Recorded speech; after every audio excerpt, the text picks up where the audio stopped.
Welcome to another episode of the Electric Bison. The peaceful scene behind me is overlooking the Tongue River, just south and west of Ashland, across the river from Ashland where the St. Libre Mission is.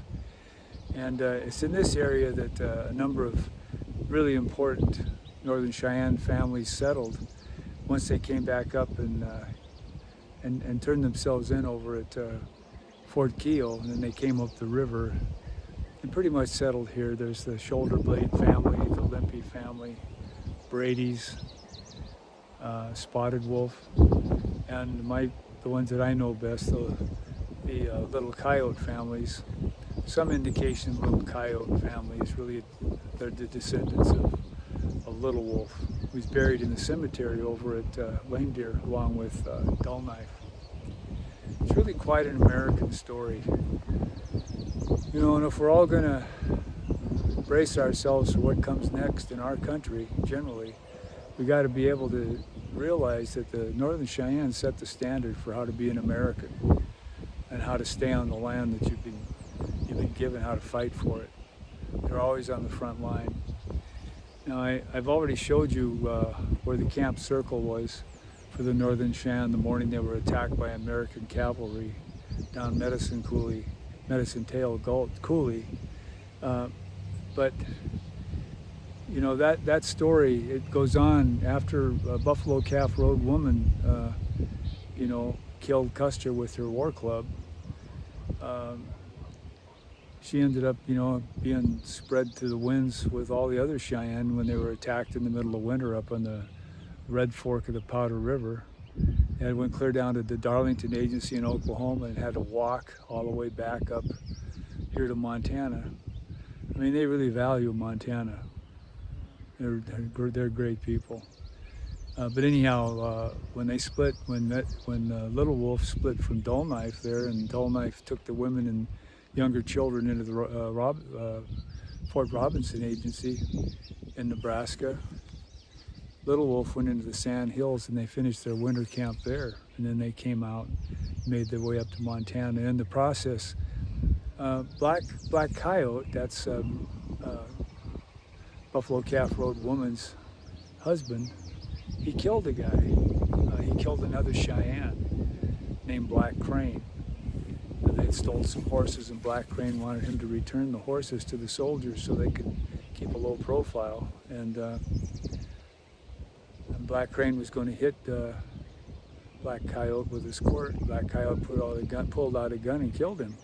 Well, in the Cheyenne, rule was if you killed another Cheyenne, you get exiled. So Little Wolf had to exile a party of 8.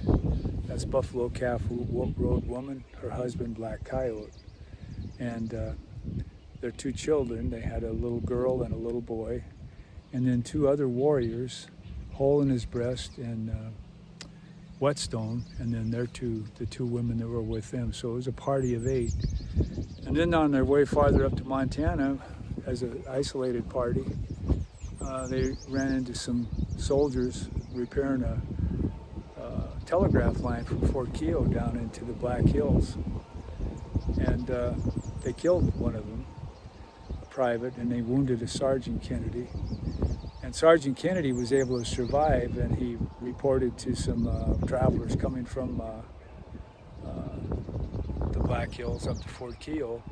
And then in no time at all, within about a week, 2 Army patrols from Fort Keogh and Fort Ellis were able to locate the Black Coyote party and capture them. So they took them up into Miles City, and they put the Black Coyote and the other 2 men into jail in Miles City, in a civilian jail, not the post. There was not the post jail, and it was the first trial in eastern Montana territory. Custer County had just been cut out of the huge Bighorn County in the eastern part of the state, and so this trial was the very first civil action. It wasn't civil; it was criminal, but in the civilian court system. And the 3 men, they were sentenced to be executed by July 7th, 1879. And the trial was in late June. Well, meanwhile, Buffalo Calf Road woman was under custody of the soldiers at Fort Keogh, and she got diphtheria or tuberculosis, something like that, and she died. And so her story continued because when she died, her husband and the two guys with him, apparently because they were distraught, or he was distraught, or they didn't want to be hung by white men for killing white men, and they hung themselves. And it's an interesting story. But one of the things that I found important is to try to understand what happened to Buffalo Calf woman's children. And she had a little boy that was born on the way north, and then the little girl she had with her when she rode out to save her brother. And it looks like the little girl's name was Agnes, possibly. But anyhow, whatever happened to the kids, you know, one may have died, the younger one, who knows. But it looks like under any scenario, Buffalo Calf Road woman's daughter ended up here in this group of families that I mentioned earlier, living around Ashland. It also looks like the Little Coyote family eventually they're the descendants of Little Wolf. Little Wolf, turned out he killed another Cheyenne in an argument over Little Wolf's daughter. And he killed another Cheyenne, and then he exiled himself over to the Rosebud Valley, where he became an old man and he died. But he's buried up in the cemetery at Lame Deer along with Dull Knife. It's a great spot to go visit sometime. Some great Americans.